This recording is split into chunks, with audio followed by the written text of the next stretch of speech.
Hello, my name is Alexandra Carade, and I'm a member of Spark Learning Lab's Early Childhood Business Coaching team. In this video today, we're going to be learning about Indiana's Build, Learn, Grow Stabilization Grant Program. Specifically, we'll be talking about grant spending strategies and how to document expenses. After watching this video, you will be able to recognize what types of expenses the stabilization grant will support, categorize your business expenses, determine which of your expenses are eligible for grant spending, properly document your expenses and organize the documentation, and consider spending strategies to strengthen your program, short-term and long-term. So what exactly is the Build, Learn, Grow Stabilization Grant Program? The Indiana Office of Early Childhood and Out-of-School Learning received $540 million to develop and implement the Build, Learn, Grow Stabilization Grant Program. Indiana will distribute funding to help child care providers rebuild and strengthen their business after being strongly impacted by the COVID pandemic. The grants will provide critical funding to early childhood and school-age providers to support their program's operating expenses. For additional details on the Stabilization Grant Program and application, visit the website indicated on this slide, brighterfuturesindiana.org/build-learn-grow. In this video, we're going to start by talking about how to use your grant funds. Stabilization grant funds are awarded to support the expenses of day-to-day operations that child care programs need to stay open.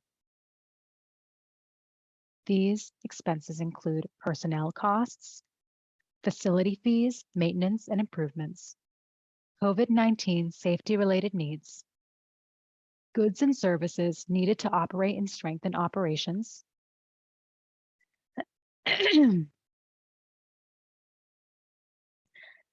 goods and services needed to resume and strengthen operations, mental health supports for children and employees, and health and safety training. Let's go through each of these one by one. First, personnel costs include payroll and salaries, recruitment incentives, employee benefits, paid sick or family leave. It also includes support for getting the COVID-19 vaccine, including if your employee needed to take time off to get the vaccine or needed additional time off after receiving the vaccine. Within facility fees, maintenance, and improvements, you can use your grant funds toward paying your rent or paying your existing mortgage payments. Note that you cannot use grant funds toward new mortgages. You could use your grant funds toward business utility bills, insurance, including liability, accident, transportation, and business insurance. If you are a home family child care provider, you can use the time-space calculation, which we will discuss in greater depth later in this video, to calculate the portion of your homeowner's insurance, which can be covered by grant funds. This category also includes late fees or charges from late payments and minor facility improvements or maintenance, not major renovations, which we'll also dive into more later in this video. As far as COVID-19 safety-related needs, that includes PPE, cleaning and sanitation supplies or services, training and professional development on health and safety practices, and business items needed to respond to new challenges, such as software for tracking attendance or communicating with parents. Goods and services needed to strengthen and resume operations can include food and beverage services for program-provided meals, equipment and materials needed to run a childcare business, such as materials for play, learning, diapering, toileting, etc., business automation training and support services, such as child care management systems, and janitorial or cleaning services. You can use your grant funds for mental health supports for children and employees, extremely important now. Childhood mental health supports could include consultation services or targeted programming. Mental health supports or consultations for staff could include staff development, coaching, resiliency, and stress management trainings. You could also use funds for family engagement, such as parent-teacher conferences and activities for families. The final category is health and safety training. This includes CPR and first aid, prevention of and responses to food and allergic reactions, medication administration training, and healthcare consultants, behavioral specialists, or infant toddler specialists. Now, why is a spending strategy so important? Having a spending strategy is key to investing your grant funds effectively and properly. The investment provides an opportunity to sustain and strengthen your business. It also needs to be spent in compliance with funding requirements. Take some time to perform a needs assessment for your program by asking yourself some key questions and assessing potential investment areas. Some investment areas that we recommend assessing are financial resiliency, staffing, enrollment, and facility improvements, technology, or equipment. We will delve into each of these areas in greater depth. To start considering which investment areas could be a priority for a business, you could start by asking yourself, what past expenses do you have documentation for that also fall into the allowable spending categories for the grant? Because staffing is the engine that keeps your child care program running, how do you reward your staff so that your business can continue to operate? You could ask yourself if you're having difficulty in maintaining or boosting enrollment and how you can use these funds to support marketing efforts. Do you need to make minor improvements to your home or center? And are there pieces of equipment or technology that would improve program operations? Let's first look into financial resiliency. Do you need any funds to make up for lost revenue? Certainly, the pandemic has driven up costs of existing expenses, created new expenses, and has contributed to less income for you. This makes budgeting for your new reality a key feature of your plan for continued operations. Do you need to make up for lost revenue? Funds can be used to pay down debt and keep up with other routine payments. Are you prepared for financial emergencies? Certainly, the pandemic has driven up costs of existing expenses, created new expenses, and has contributed to less income for you. This makes budgeting for your new reality a key feature of your plan for continued operations. Not planning or accounting for these new expenses and upcoming emergencies could put your business in jeopardy. Ask yourself, are systems in place to manage your financial and other record keeping? Having a defined way of tracking your revenue and expenses will make it easier to follow through with your decision to follow a budget. Having accurate information to inform your budget will strengthen your ability to bounce back. Many providers can track their finances with a basic bookkeeping system and a business bank account. Once you have those business basics down, you might consider the use of electronic systems to track these with more ease. The next potential investment area is staffing. Now more than ever, staffing is an integral component of the child care business model. Without the necessary staffing in place, other components of the business's ability to operate are at risk. If you're having difficulty retaining or recruiting staff, you could use grant funds for temporary pay increases or bonuses to push much needed funding into the child care labor force and reward your hardworking employees. Are you looking for ways to offer staff benefits? Compensation is likely the number one factor in when someone chooses to enter and stay in a job, but benefits are also a critical piece of their decision. There are different benefits that can be offered, and they come with varying price points. Employers that offer benefits see improved staff satisfaction, which helps with staff retention. Offering benefits signals to your staff that they are valued and that you support their needs. Also, it makes you, the employer, more competitive in a tight labor market and could separate you from another program offering similar pay. Common benefits that a company can offer include PTO, health insurance, retirement, supplemental insurance, which includes employee assistance programs known as EAPs, tuition assistance and staff development, and childcare for the dependent children of your staff. Also looking at staffing, you should look at whether you pay yourself.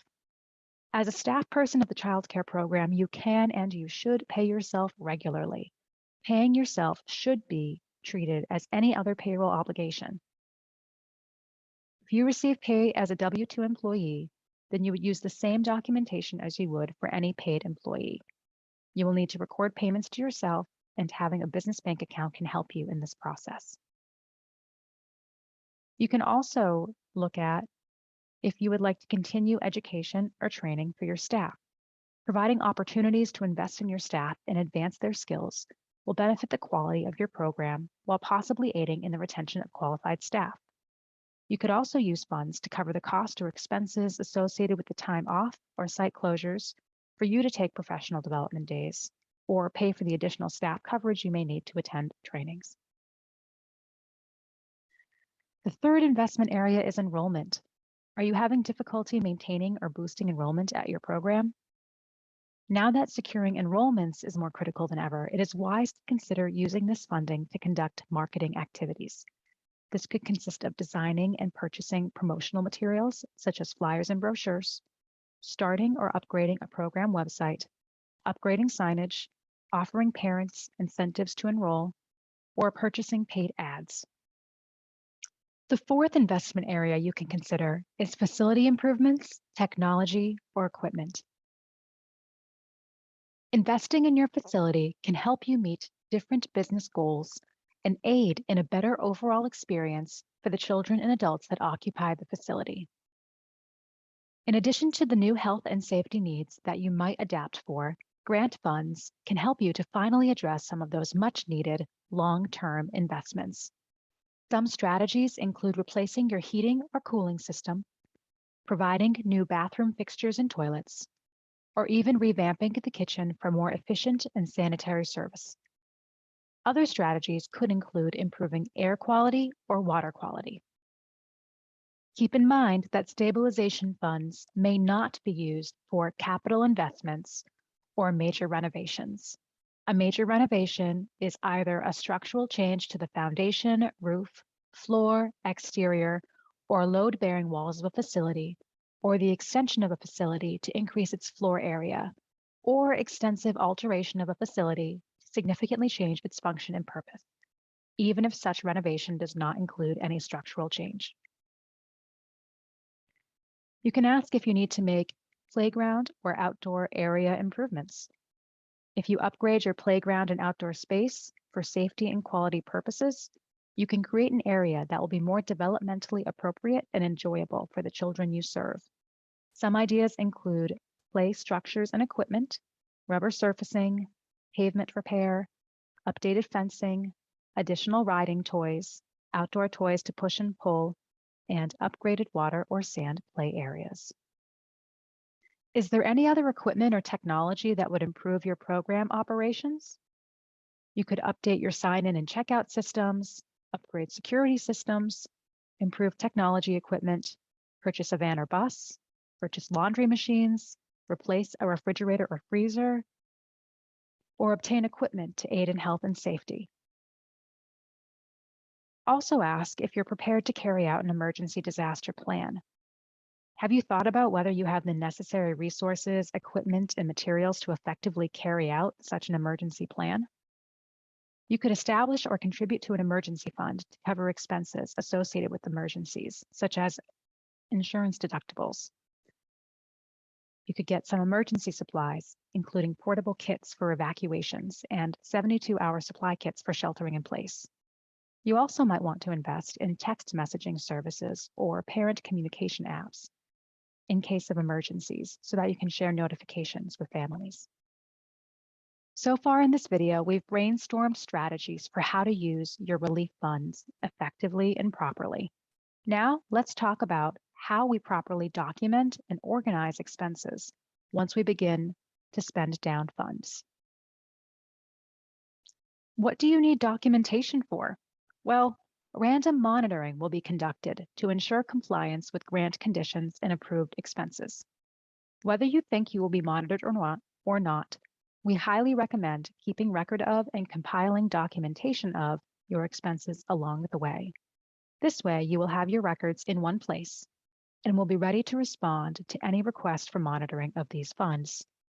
To keep records of your expenses, you could create a digital file and save or scan them there, or get a large manila envelope ready for your receipts.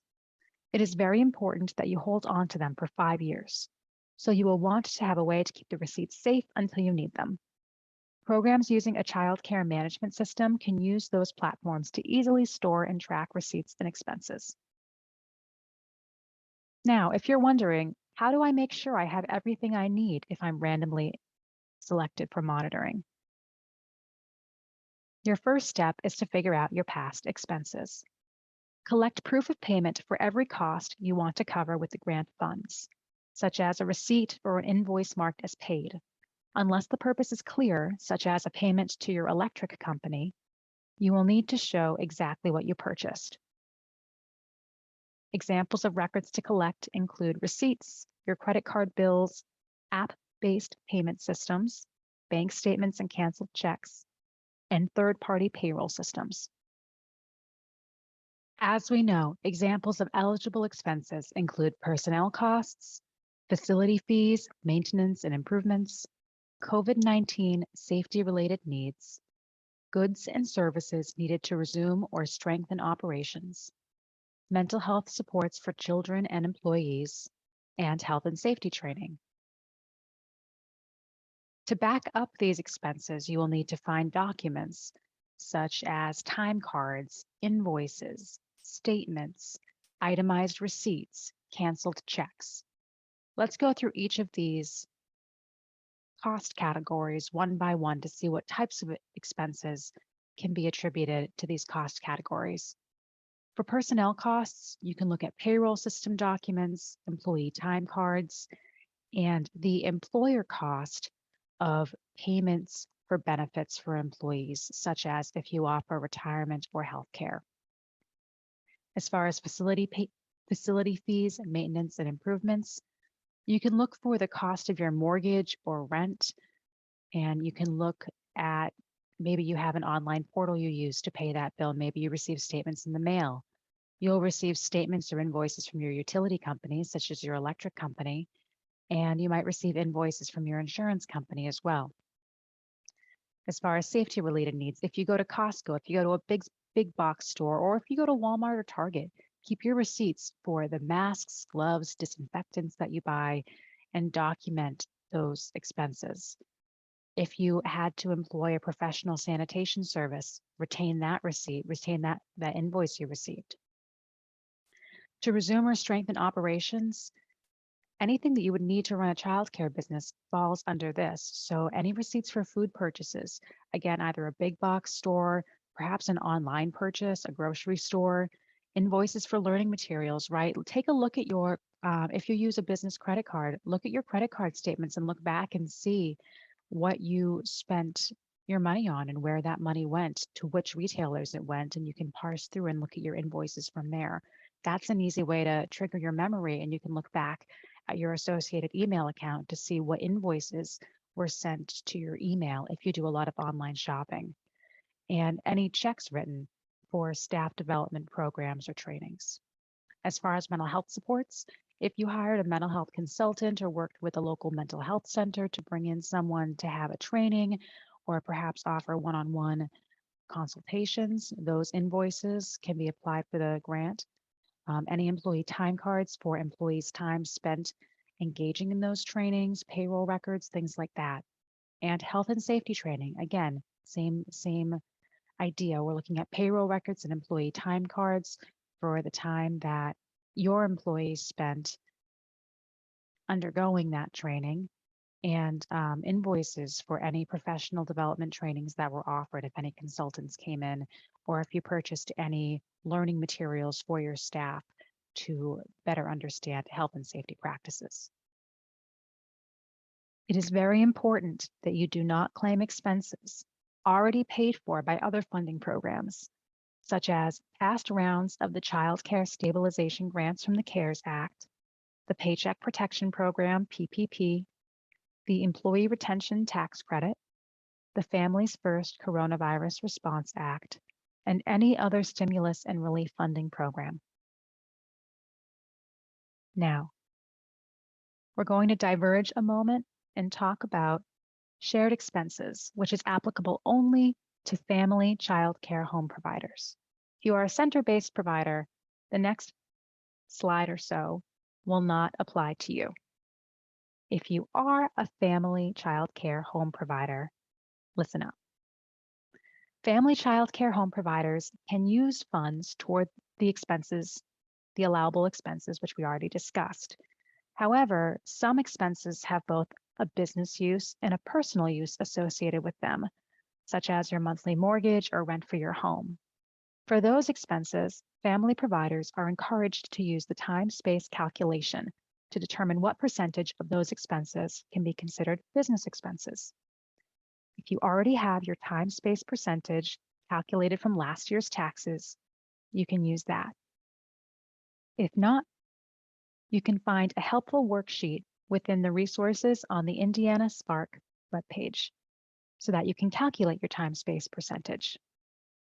We're going to go into an example next of how to calculate business use of utilities, such as phone. For phones, you can determine what percentage of the time has been used for business by adding the number of minutes used. Let's look at a provider named Jasmine. Jasmine's phone bill is $250 per month. She made 40 calls, and of her 40 calls that month, she was able to see that 30 were for business. Her 30 business calls totaled 120 minutes, and that whole month, all of her calls totaled 200 minutes. This means that of her 200 minutes that she spent on the phone that month, 120 were for business use. Using the minutes, she can claim business use of 120 divided by 200, which is 60% of her phone bill. So if you multiply 250, her phone bill, by 60%, that means that she can report $150 in business costs for the Child Care Relief Fund. For family child care home providers that regularly use their home for business and are licensed or registered, you can be reimbursed for the cost of your home and other related expenses that you typically claim on your federal tax returns. The time-space calculation will help you to figure out the percentage of your rent, mortgage, property taxes, insurance, and utility costs that can be covered by grant funding. To prepare for reimbursement of these costs, whether you rent or own your home, you will need to determine the space and time of your home use for childcare. The space meaning of all of the square feet in your personal home, what amount of square feet is used only for business, or what amount of square feet does your child care home occupy? As far as time, first, you need to determine the space and time of your home used for childcare. What does that mean? There are a certain amount of square feet in your home, and you use a certain amount of square feet for your business. Determining the portion of square feet used in your home for the business means finding out how many square feet you use for business and finding out how many square feet is in your home. As far as time, there are a certain number of minutes in every year. There are a certain number of hours in every year. The portion of time for which your home is used for business is how many hours you operate your business within a given year compared to how many hours there are in that year. To prepare for reimbursement of these costs, you also need to determine allowable expenses related to providing childcare in your home. Now, we have more information about the time-space calculation, and you can also book a call with one of our business coaches following the link on your screen. This link is also available on indianaspark.com. So if you are a home-based family childcare provider, we highly recommend that you take advantage of these resources to make the most of your business use of your home. Now that you have a clear picture of relevant expenses that you've incurred, whether you're a center-based or home-based childcare provider, make sure that you have proper documentation for each expense. A receipt or other proof of payment should show that you paid for the expense, what you paid for, unless it is very clear, the amount you paid, the date you paid it, and a description of the item purchased or service received. Examples of valid receipts include an itemized receipt from a store, a payment confirmation from a company or a canceled check for payment to a utility, or a summary report from your payroll company.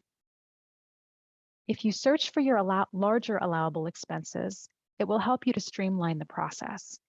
Larger expenses like rent or payroll will take less time pulling together than finding multiple individual receipts for smaller expenses like classroom supplies. You might be wondering what documentation you need to verify payroll, employment, and personnel costs. If you are a sole proprietor paying yourself, you need proof of payment like a payroll report or pay by check, bank transfer, or app payment documenting in the memo that it was for payroll for a given period, and show that it does not exceed revenue for the same period. For example, if you took in $1,000 for the month in revenue, you cannot claim a payroll as a sole proprietor of $1,500. As far as contractors, documented paid to 1099 employees can be included in your costs, but make sure that these 1099 contractors are classified appropriately as contractors. And employer benefit costs may also be included for company-sponsored programs offered to all employees, and employer payroll taxes for unemployment insurance and other programs. To conclude this process, you will need to manage your files. Even if you decide to keep a manila folder for your receipts, you may want to consider creating a digital backup of your receipts and proofs of payment by taking pictures or scanning the documents. Business coaches are available to walk through this process with you. You can learn more about free one-on-one business consultations at indianaspark.com/civitas. That's CIVITAS. And you can register for free one-on-one business coaching at the link on this slide, which can also be accessed on indianaspark.com/civitas.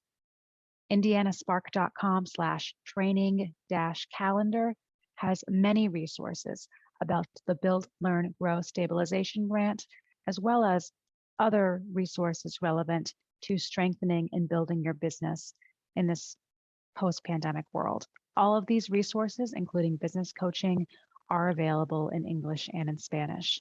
We wish you the best of luck, and we look forward to connecting with you soon. Be well.